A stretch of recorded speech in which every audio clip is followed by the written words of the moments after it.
There's always been a complete narrative disconnect between the reality of what Israel was selling and what it actually was and what it remains, which is an occupying nation that occupies Palestinians for close to, more than half a century with no end in sight.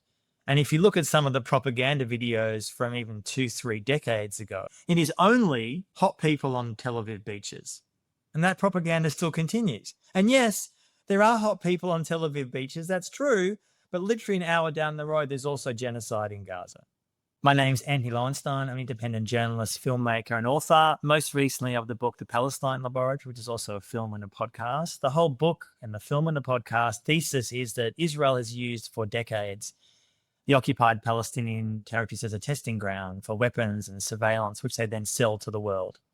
And it's been remarkably successful on the one hand, but also unbelievably destructive and ugly. Israel, in some ways, how it views its defense sector is kind of on one level a contradiction. On the one hand, it says, and history shows, that it engages with well over 120, 30, 40 countries on the planet, has sold weapons and defense shields and missiles and spyware to countless countries, as my book goes into in detail. So it's engaged with the world. It's not suddenly, and it's not an island. On the other hand, there is a narrative which has been pushed by particularly someone like Naftali Bennett, former Israeli prime minister, potential future prime minister. There was a speech given recently by Netanyahu, the current prime minister, which essentially said that Israel's entering, I'm paraphrasing here, Israel's entering a period of more isolation, much the world doesn't like us anymore. Of course, he said that was because of anti-Semitism, which I think is bullshit, but that's what he said. And therefore, we need to see ourselves really as more of a Sparta.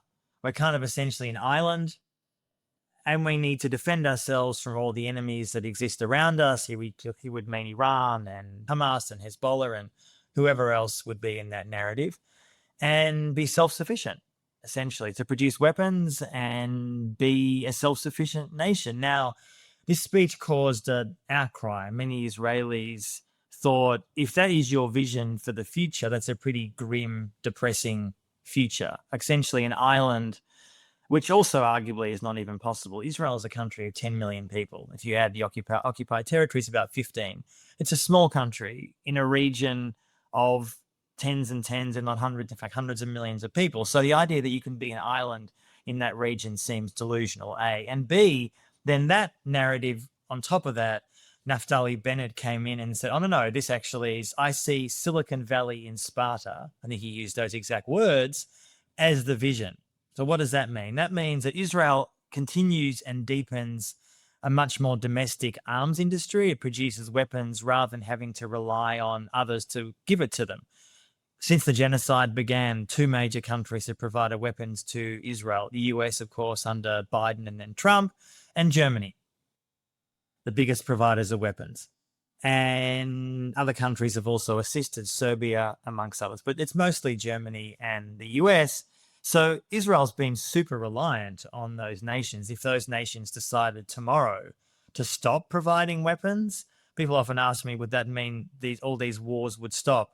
It would be a major problem for Israel, but I think the war would continue because they are increasingly developing this domestic production capability. So the Silicon Valley part is Naftali Bennett and some of these, I would say, fairly far-right fascist tech heads in Israel who are increasingly aligning themselves with Silicon Valley in the US, the Palantirs of this world, Alex Carr, Peter Thiel and others, not just them, but others, who do see this quite noble, militaristic Silicon Valley Sparta idea as the ideal way to organize your country.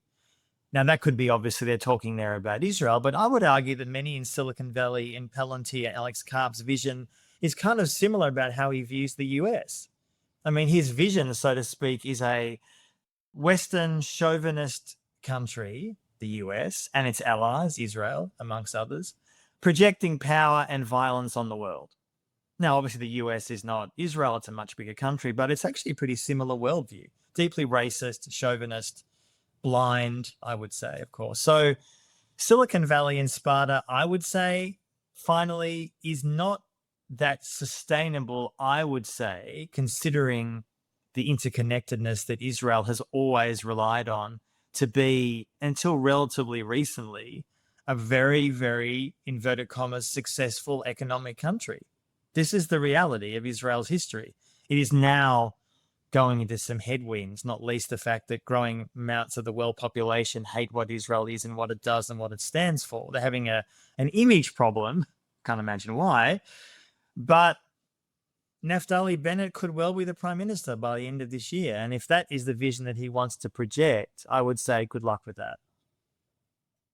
It's interesting, this idea of an island, because a lot of the power being exercised in these networks are networks, they're relationships, and it's Yes. people moving between countries, it's people moving between sectors, moving from the private sector to government and then back again, moving between the technology industries and the military defense technologies industries. So how do you, when you think about the kind of musical chairs of like how all these relationships are formed, these sort of transcontinental networks that have built up this muscle to build these technologies and then fuel these wars. Any observations about how that might be changing in the context of hopefully Israel being more ostracized because of the genocide, but maybe not. Maybe it's now like the place for Palantir because of the lack of moral scruples around the deployment of these tools. But like, what does it look like, that kind of network around Israel? I think it's actually what you said, Alex, is both true. That on the one hand, there is growing ostracization, public opinion in the US, Europe, UK, Australia, and this is based on polling, is massively turned against Israel. Much of the left, which was never a big fan of Israel for the last decades, is very much turfed Israel out, growing parts of the right and the far right as well, for various different reasons. Democrats are generally against Israel, growing numbers of Republicans are. In Europe and the UK, it's not hugely dissimilar. Israel has a major reputation problem on its hands, which is why they're spending in the coming year up to $1 billion on propaganda. The budget is exploded. What does that mean? How are they spending it? Yeah. So, what does that mean? They haven't consulted with me on how they should spend it, but I know what they're doing. They're spending it on influencers being brought over to Israel to talk about the beautiful beaches and the hot men, women on, in bikinis and Speedos and democracy and freedom and love and gay rights. And that's part of it. So bring influencers over. It is spending insane amounts of money on social media networks and propaganda to try to convince the evangelical community, which historically has always been one of Israel, if not the biggest supporter, who are now fracturing. There are many more evangelicals. And this was a bit of a revelation to me in the last few years. My image and most people's image is that evangelicals are known to being, in general, fanatically pro-Israel. And in general, the leadership is, but that's actually shifting quite fast. Because of, like, all of us have seen images of what's been going on in Gaza for the last 2.5 years. So they're spending money on paying, in one particular case, a massive contract with a former Trump colleague, Brad Pascal, who worked on Trump's first campaign. Oh, yeah. Facebook ads, man. Exactly. And he's doing much more than that now, creating new websites, trying to portray Israel as a noble country. But I think the image in some ways of Israel years ago used to be beautiful, great democracy. Now it's more like we are a proud nation that supports Christians and Jews to live the life that they want. Far more chauvinist, proudly so. And that ties to your question. The alliances that Israel is bridging now is much more with a so-called neo-fascist global right. So where you have in parts of Europe the growth and surge in far-right political parties, France, Germany, sometimes they're in power, sometimes they're not. They are hoping to build a kind of global alliance. Trump is part of that. For example, as we're recording this, there's been a scandal brewing, which has barely received any Western media coverage, but I suspect will soon, of a growing alliance between Javier Milei in Argentina, Trump and Netanyahu, and Juan Hernandez, the former leader of Honduras, who was found guilty years ago of an insane drug empire in his country, sent to jail for many years, and Trump pardoned him not that long ago. And these people are involved in a massive campaign to try to unseat so-called left-wing political parties in Latin and South America. Now, whether that's going to succeed is an open question. Paying for websites, paying for propaganda against particularly the leader of Colombia and Mexico, who are seen as more left-wing and critical of Trump. Now, Does that kind of global alliance represent, on the one hand, a neo-fascist kind of group hug? Yes. It means that weapons can be shared and sold and traded between these nations. But let's also be clear. In the last years since the genocide, very few countries have stopped buying Israeli weapons. There's often a disconnect, Alex, between the rhetoric and the reality. So yes, there are countries like Spain, who are probably in Europe the most outspoken nation against what Israel's doing. The leader of Spain is a vocal critic of Netanyahu and Trump, for that matter, and is trying to lead Europe to be far more critical of what Israel is doing.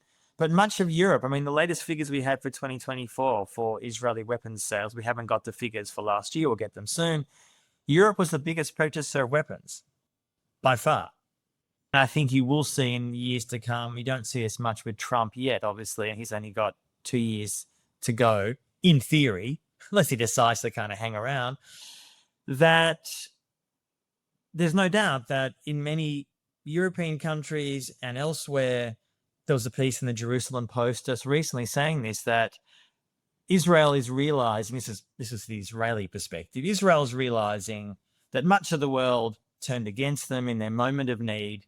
They didn't support them in their view, justified war in Gaza against Hamas.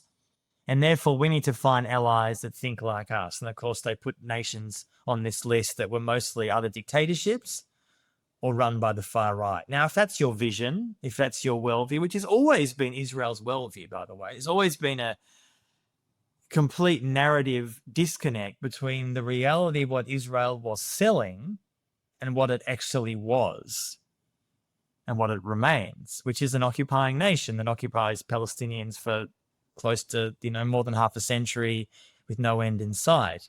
And if you look at some of the propaganda videos from even 2-3 decades ago, of course, there's no mention of the occupation, it is only hot people on Tel Aviv beaches.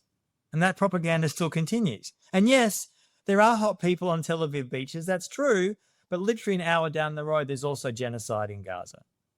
The part of your book that I found newest to me was the history of relationships between the Israeli government and other autocracies. That was really new to me. I didn't realize that in the 70s and 80s, they were approaching horrible authoritarian states and saying, here's technology to help you, because if we can help you, then in some way we'll build bonds that will protect us. It feels like that's been a politic for a while. Can you talk a little bit about that history? Yeah, one of the things I wanted to do in the book is to open people's eyes to the knowledge that Israel, since World War II, and obviously Israel was founded 3 years later, in 1948, has often been almost America's wingman in supporting autocracies around the world. So on the left, at least, and even in parts of the right, there's a knowledge that the US has backed lots of dictatorships in the last 80 years. Some people, of course, support that. You and I probably don't. But that knowledge is more there. It's also back in fashion now in a way that's a bit disturbing. Totally, but right? Yeah. Whereas the history of Israel supporting often the same regime. So who am I talking about? Well, you mentioned the 70s. So 1973, on 9/11, in fact, Pinochet comes to power in Chile. And yes, everyone knows, or those who know history, that America was a key part of that. Kissinger was a big supporter of Pinochet. But in years after that, yes, the US was vital in supporting it, to be sure. But Israel was equally vital. In fact, at some point became even more central to Pinochet's reign by not just providing weapons, but training and arms to Pinochet. Now, was that because Israel at its time necessarily believed in everything Pinochet did? I mean, in some ways, it's neither here nor there. They backed it, like they backed dictatorships in Africa and Central America and Asia and elsewhere. And one of the things I try to talk about in the book is what that does for Israel's coffers, but also reputation and influence.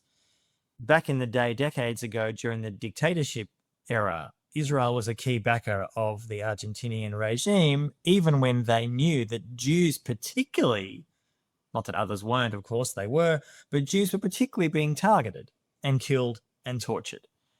And it is, as you say, really concerning to me, not just as a Jew myself, although I'm not religious, but as a human, that Israel is now openly embracing the rise of the global far right. So you have Israel either in Israel itself or in Europe, particularly, and the US too, organizing or attending conferences with the global far right, political parties from Sweden and France and Germany who are openly anti-Semitic. Now, of course, these days they don't come out and say we hate Jews.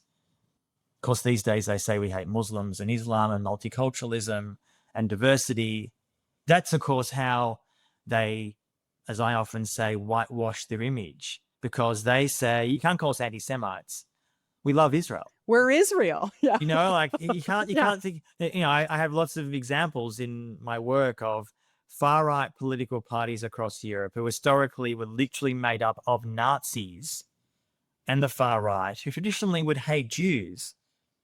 And now, of course, that's shifted over to Muslims and Islam. So Israel's building an alliance with these groups. Now, is it partly political pragmatism? Yes, because other countries are becoming less open to that relationship. But also, I would argue, it's an ideological symmetry.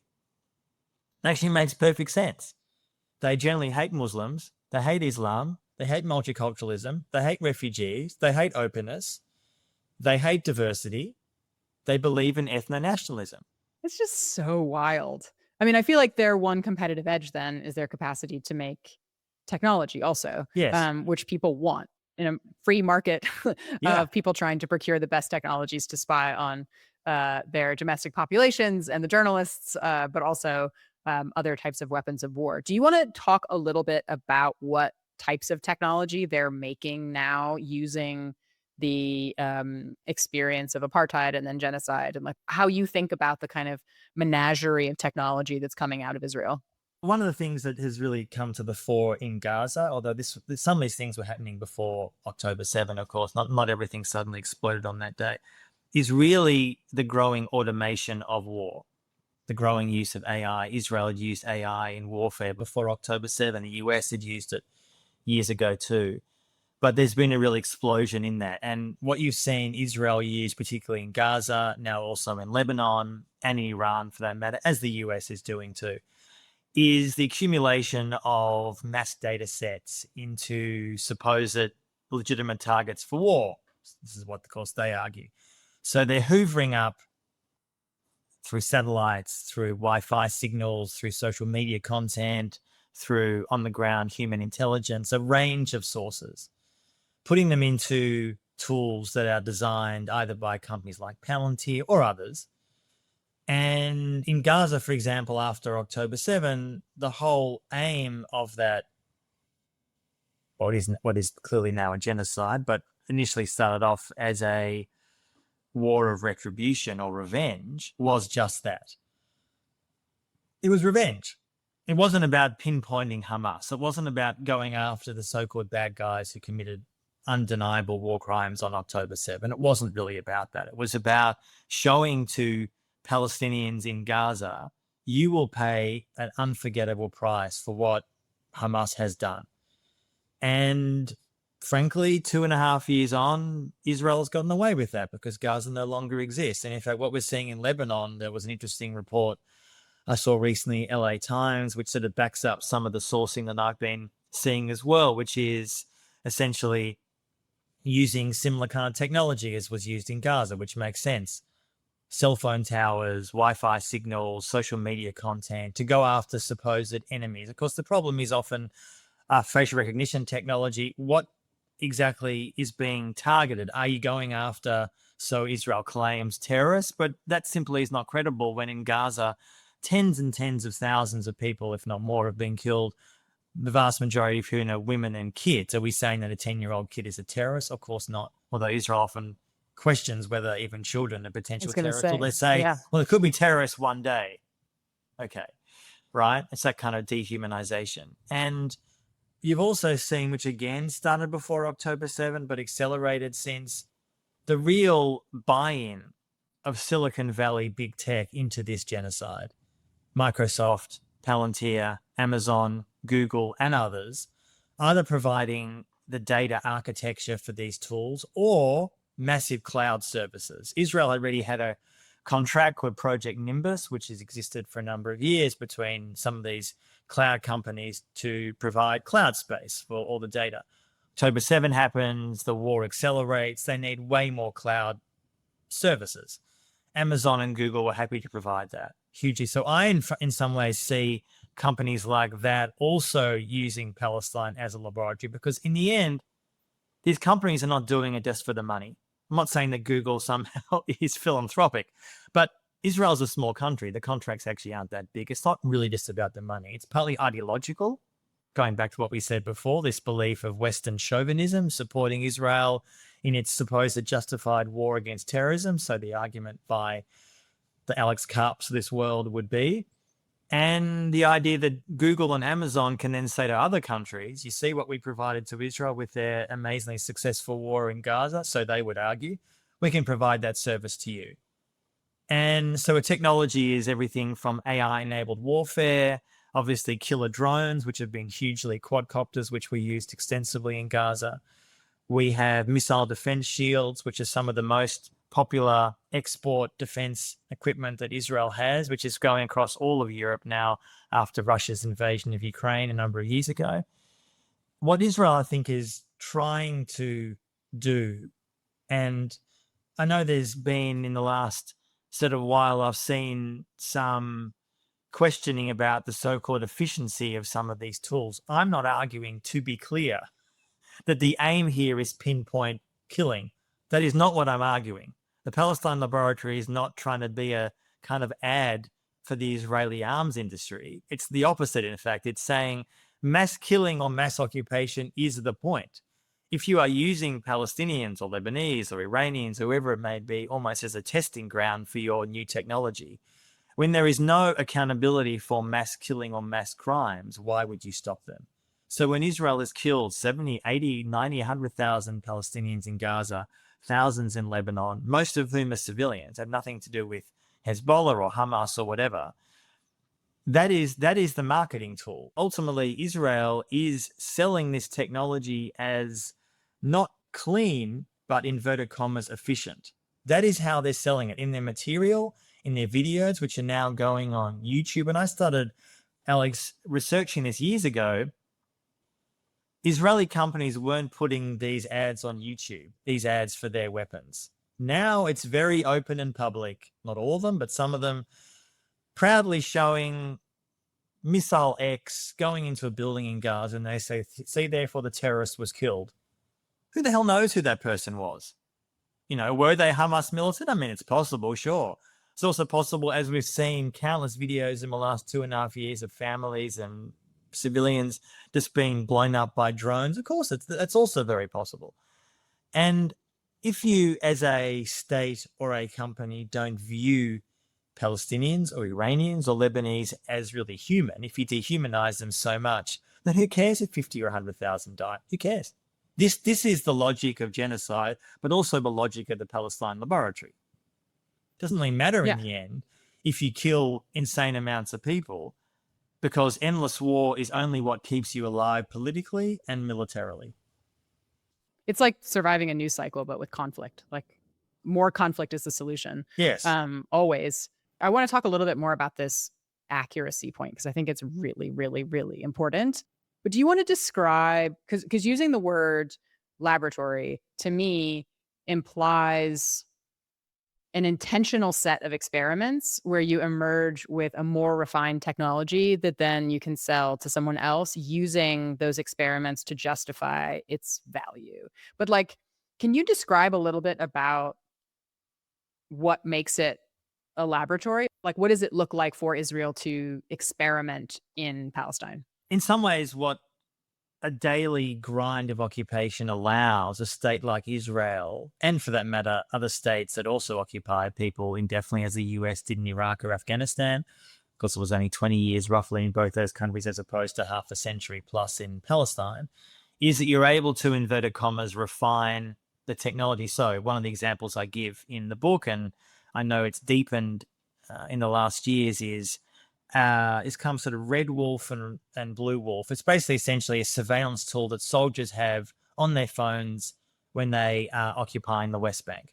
So they are gathering personal data on every single Palestinian in the West Bank and increasingly in Gaza as well. Everything from personal information, what work they're doing, where they're studying, if they're studying, their irises, biometric data. They're building a massive database, essentially, of every single person. And that's increasingly being done in Gaza as well. It existed before October 7, but it's hugely accelerated since. Now, obviously, a lot of people in Gaza are now living in refugee camps, or living, if we wouldn't even call them refugee camps, they're living in squalor, essentially. They're living in 10 cities at best. But what endless occupation allows a state like Israel to get away with is building a obviously completely non-transparent database. I've never seen the database. Palestinians, of course, can't access it.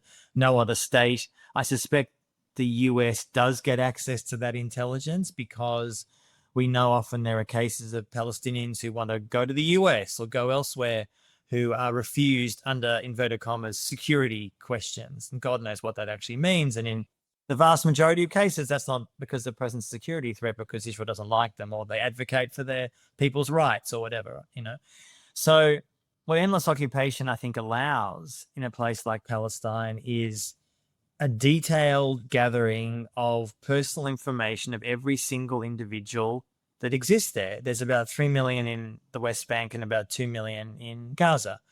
And in some ways, although the intensity of that's quite unique, as we know, I know your show has talked about this, what do we think the NSA and others are doing in the US as well? What do we think is happening in other countries around the world as well? This is what's happening to many, many states now, this idea of creating a database on every single individual. It's almost like what parts of China is doing, like a sort of social credit score, really. And in fact, when years ago I started writing about China, 20 odd years ago, people thought what China was doing was draconian and repressive. And I would argue that it certainly was and is. But increasingly, Western states are doing exactly the same thing. It's probably because of technology, ideology, I'd say Western capitalist insecurity, inferiority complex, small dick syndrome. I mean, there's lots of reasons going on here. And I think increasingly Western elites feel paranoid and scared. I mean, they say it themselves. Why do you think all the growing Silicon Valley leaders have hundreds of millions of dollars of bunkers in Hawaii or New Zealand? There is a reason for that. No, I think that's right. And I wonder when we talk about big tech, oftentimes you think of American tech companies, and watching how the private tech sector in the US has increasingly fused with an American state. Yes. In very similar ways, it seems like, to the way that Israel engages with the technology industries within Israel. Yeah. Like, do you have reflections on how that is shaping the trajectory of, where the US might be in 5 to 10 years in terms of its willingness to at scale use emerging technologies for brutality globally? Like, do you have are we just going along the same path as Israel, and we'll meet in the middle at some point? Obviously they're working with each other. I mean, I think the US and Israel are different countries. I mean, I think the US in some ways is at a bit of a fork in the road. Do they continue down do they continue down a Trump-like future? After Trump, is it a Vance or Rubio or someone else we don't even know yet? Not that I have any hope in the Democrats either, but is it a different path, which is far less Western Christian chauvinist? I don't know the answer. No one knows the answer to that. I think it worries me if that's the direction the US is going. I mean, it's always been a Christian chauvinist country, but certainly, at least at times, has been more welcoming.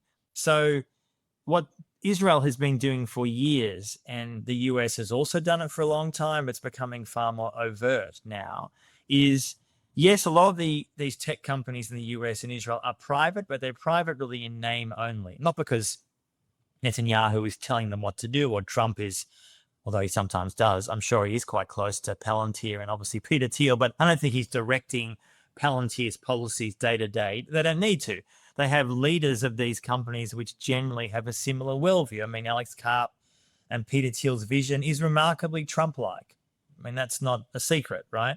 And many of the Israeli companies that I've investigated over the last 10 years are private in name, but actually are an arm of the Israeli state. Netanyahu and others use these companies to, inverted commas, make friends, to get influence, to get intel on enemies. I mean, there's a whole still very, very murky story that has never really fully come out yet about the use by Israel against the International Criminal Court, both the former chief prosecutor and the current one, Karim Khan, who recently stepped aside for sexual assault allegations. He was then cleared of that, and now it's still very unresolved.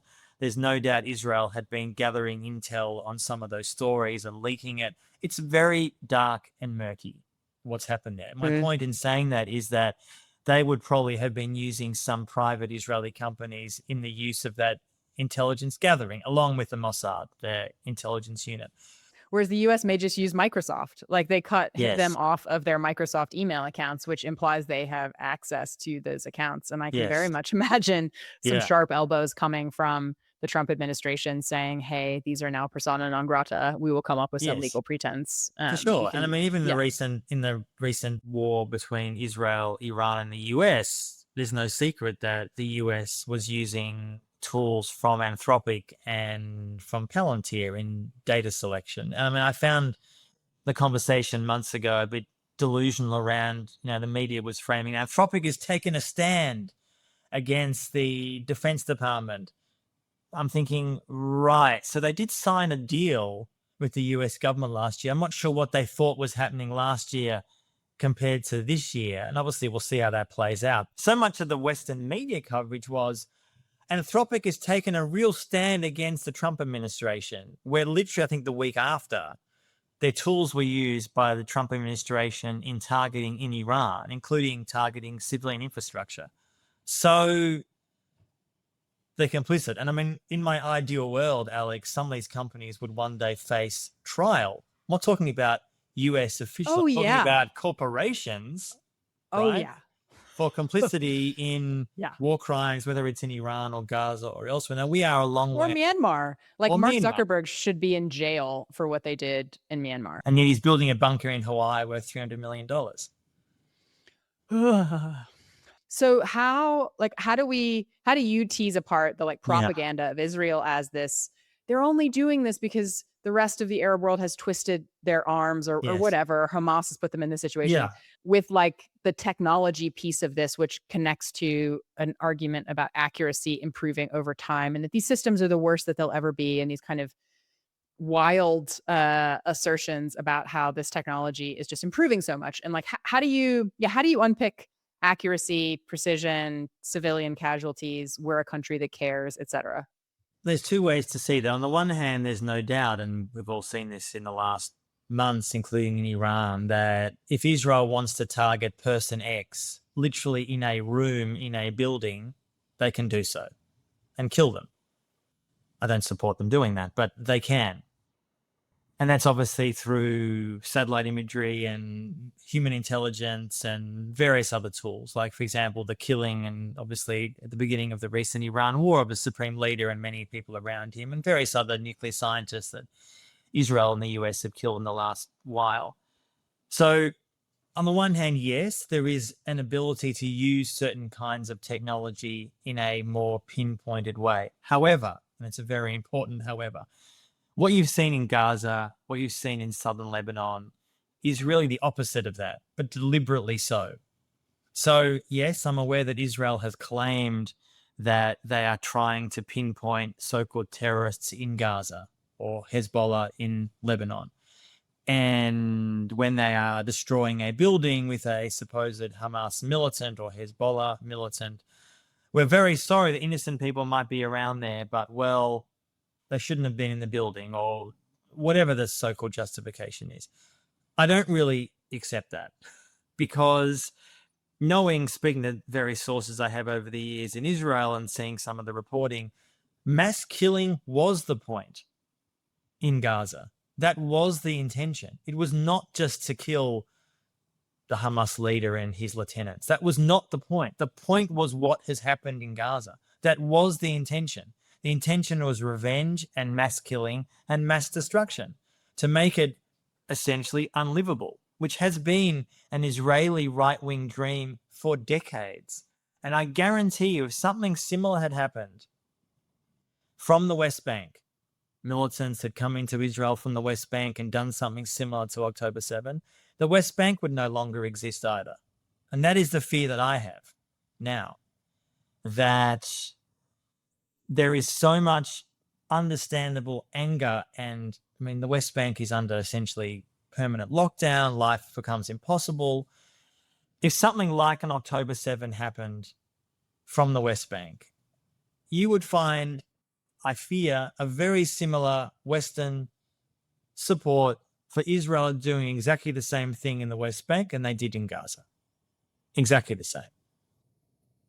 Israel needed, inverted commas, an excuse or justification to do in Gaza what they did. They've been obviously going into Gaza, blowing it up for years, but they have not done what they did in the last 2.5 years until October 7 was their, inverted commas, justification. So you can, not you, but one dresses up AI warfare as pinpoint and clean and surgical. And as I said, there are cases where, yes, it can be used that way. But the fear I have is, and I've seen this in practice in Gaza and Lebanon and elsewhere, the point often is the opposite. The point is to just kill huge amounts of people. The ultimate Israeli vision, if I can call it that, is as few Palestinians as possible in Palestine. So, of course, AI warfare is a central part of how they fought their war. But if there wasn't AI, Alex, they just would have carpet bombed the place. And there would have been exactly the same result. So, and obviously at times they did just drop lots of bombs on Gaza. It's not like the whole thing was just done by precision warfare. Of course it was not. So I guess and I know this is the perfect program to do this, so deeply skeptical of the claims by AI experts. And again, I'm not suggesting there's not an ability to use the technology to literally kill someone in their bed, in a building, in a room. There is, and we've seen it.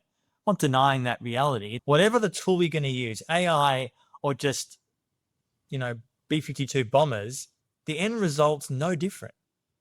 It's mass civilian death. And I'm just finally on this point, one thing that, and I think the smarter people in Israel realize this, none of this is making them safer or more secure. No. It's a delusion of security. Yeah. It's a delusion of saying, we have made everyone in the Middle East petrified of us, and there's some truth in that, that's true. But this idea somehow that you as the Jewish ethno-nationalist state are more secure or safe because you have decimated all these countries around you is a delusion. Because if it's not Hamas or Hezbollah or ISIS or Al-Qaeda, there'll be some other group that emerges next week, next month, next year with the same grievances. Does anyone honestly think you're going to kill 70 to 100,000 Palestinians in Gaza and not see massive opposition and resistance to that? At some point, I don't know when, it's going to happen. And the cynical side of me says that's exactly what Israel needs to survive. They need that, inverted commas, threat to survive and get global support, Western support. It's worked for them for 80 years. And domestic Exactly. Power consolidation. Exactly. Yeah. Whether it's Netanyahu or Bennett, it doesn't make a big difference who it is. That narrative is there. God, that's so dark. I mean, I think that that's what reading the coverage of Lavender and Where's Daddy, it didn't feel like there was this kind of it's a scent of precision. Yes. But the main thrust was just scaled destruction. Yes. And that AI was assisting in targeting, not for the purpose of precision, but just literally telling the missiles where to go. Like the sheer volume of bombs dropping you had to have computers involved to sort of say where things should go, but it never felt it never felt in good faith. No, well, it clearly wasn't. And I mean, one of the things I heard from some Israeli sources of mine was that after October 7, Israel quickly realized that their so-called target bank, that's their word, was running dry very quickly. That they had numbers of people in their system that they thought, right, in the next war, we know where Hamas Commander X lives with his wife and kids and whatever. But they ran out of that target bank so quickly because they, as people may remember, very soon before, soldiers didn't enter Gaza till the end of October 2023, but there was a bombing campaign. I think it started on October 7 or October 8. Pretty much straight away. Catastrophic. Exactly. Yeah. It was devastating and it was killing huge amounts of civilians as well. They ran out of targets very quickly. So they were wondering, well, what are we going to do here? And there was a perceived need, and I wonder who this was really for for some kind of legal sign-off. I often wonder who that was for, because Netanyahu didn't really care. The Americans certainly didn't care. The Europeans didn't care. The Arab states, frankly, were cheering the war. They didn't say that publicly, but the Arab elites were. They fucking hate Hamas. So the Palestinians were basically alone. But there was kind of this idea that they need to get legal sign-off for mass killing. So, and they were receiving it. And but it's like a phantom limb of accountability. You know, exactly. They're like, yes. I feel like we should do something that like makes this legal. Yeah. Yes. And I hope that those lawyers, by the way, we spoke before about corporations being held on war crimes. I'd like those lawyers, who are mostly faceless, I'd like those people to also face accountability. Yeah, totally. Okay. Well, I feel like one thing throughout this whole conversation is that there is this very potent, very well-resourced narrative that connects a little bit to the interplay between Israel as a state and a Jewish identity and anti-Semitism and the rise of anti-Semitism globally, plus this like innovation washing, new technologies will make war more fair. Nation states that are waging war with technology are more fair. There's kind of like a logical fallacy that's happening there.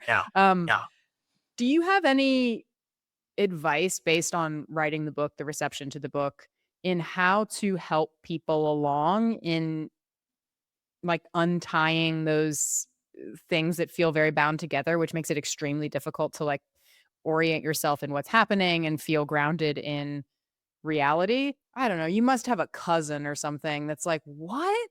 what is this book? Like, how do you help people understand? Well, the book came out first in May 2023, which obviously was before October 7. And the book initially was not about October 7 at all, though I've released a new edition which does talk about October 7 and what Israel's done since. But yes, the timing was, I guess, thank you, Verso, for, I mean, I didn't choose the date, but yes, it was quite prescient because, and the book has become this quite surreal global bestseller in 15 languages. And I think I see almost every day, Alix, in some country, people messaging me about how they see the language and understanding of their book makes them understand so much of the moment that we're in terms of the growing militarization, not just about Israel for that matter, but the US and Europe and elsewhere. This idea of how central the arms and defense sector is. Although, as you know, the book is not just about that. It's actually about ideology and dehumanization and history and the Holocaust in many ways and many other issues. I mean, the only thing that I would say to give people a little bit of hope, because frankly, it's all pretty damn dark, is that I would never have imagined, I've been writing about Israel-Palestine for 25 years, that the amount of public support and shift in the last 2.5 years has been unprecedented. I'm talking about a growing understanding and awareness of the threat that Israel poses to Palestinians, of course, but to the global order by its use of mass violence, the desire for greater Israel. And that's reflected in public polling showing, as I said before, massive shift in support towards Palestinians. Now, if you ask people, if you drill down into that, they're not going to probably know a lot about what that actually means and what their vision is. And that's fine. I mean, ultimately, what happens in the Middle East, in my view, should be up to the Palestinians. And there's going to need to be a reckoning and accountability and truth and reconciliation. We are obviously a long, long, long way away from that. But public opinion has now become a weapon of its own. And the question is, what do we do with that public support for Palestine? You are seeing that playing out in the US in Technicolor. What does that mean for the next the US election? What does it mean for the Democratic Party? What does it mean for whether the US should still be sending weapons and money to Israel? Netanyahu himself did an interview with 60 Minutes recently and sort of said, oh, look, we're doing wonderfully well on every single front. And I'm paraphrasing, we're losing the propaganda war because everyone suddenly hates Jews. Everyone hates Jews who are winning. Right. Nothing to do with maybe what the world has been seeing Israel's been doing for the last 2.5 years on their phones, day in, day out. And therefore, in his view, of course, we need to spend more money on propaganda. It's a comms problem rather than a reality problem. Totally, right? yeah. And that to me is the hope that we have to live with, that there is a need to harness that public support to both understand that there needs to be, in my view, far more dissent within the tech sector. I mean, I really want to see far more tech workers rising up who do work for the Amazons and Googles and Palantirs. So I suppose I do see a sense of how to harness public anger and not turn that into a hatred of Jews. Now, that might be an obvious thing to say, but I, as someone who is Jewish, though I'm not religious at all, I am very concerned about the regular slippage that is occurring online in the real world between Israel and Jews. There is desperate need for a moral reckoning within the Jewish world about what essentially many in our communities are supporting. There's only about 16, 17 million Jews in the world, roughly half in the US, half in Israel, and the rest scattered around the world. It's a small population. And when you have virtually every mainstream Jewish organization in the world supporting Israel's genocide, West Bank occupation, bombing Lebanon, bombing Iran, bombing Syria, bombing Yemen, what does that do? Again, I say this as a non-religious person. What does that do to how people view Jewish people? And it's pretty obvious. Again, some people hate Jews because they hate Jews. I'm not saying everyone hates, but clearly Israeli actions are radicalizing people to hate all Jews. Some people, and that worries me, which is why I'm so skeptical of the Candace Owens and Tucker Carlsons and obviously the Nick Fuentes for that matter, who come out and use the words genocide. And they are attracting many people on parts of the left who say, well, we can be allies with these people. I remain so skeptical of that, to put it mildly, because they are nativists and deeply racist on a range of issues. And maybe they say Israel's committing genocide, which, well done, but they also have profoundly draconian, ugly views on 1,000 other issues. Hate trans people, want all migrants to leave. I mean, whatever the issue is. So, and have no issue with Trump's ICE programs, mass deportations. They say nothing about that. So I guess I'm wary of some of those growing alliances, which worries me, because come 2028 for the US election, I think if someone like a Tucker Carlson becomes a presidential candidate, possible, or someone like him, and uses a very anti-Israel stance as a selling point, which has never really happened in the US for a mainstream candidate on either sides of politics, I think a lot of people are going to be very confused. And I worry where that takes us. Again, as someone who profoundly opposes what Israel is doing. So we need to harness support for Palestine, but in a way that doesn't empower the far right. The end. I think that's absolutely right. I find it quite, I don't know, like MC Escher, anti-Semitism, anti-Israel. Like it all just kind of like starts, it gets very confusing. And I think people that aren't paying a lot of attention get confused. And I think they also check out. And I think it's really important to draw attention back to the humanity of Palestinians, the humanity of... And the facts on the ground, them. And of course, what's made more difficult this finally is that it's hard when most of the so-called democratic politicians who have stature are so weak and hopeless on this issue, like a Chuck Schumer or even AOC, who could be a candidate in 2028. I mean, it seems like she's flirting with the idea. And she has said, I think, genocide to her credit, but also when she often speaks about this issue, it's quite, I think it's a little bit confused. And someone like Carlson is far more straightforward. And people find direct that very and attractive. Not abstract. Yes. Totally. Yeah. I feel like there's lots of threads to pull on there at the end about what to do about it. And I appreciate that, because I know that is not an easy triple axle to land into something positive. And you did. No, I mean, I want to mention it though, because it's something that's on my mind about. Yeah. I mean, we can't live on the fumes of, you know, the war crimes of autocrats. Like you gotta like, I mean, you can. You can. Yeah. Not ideal. No.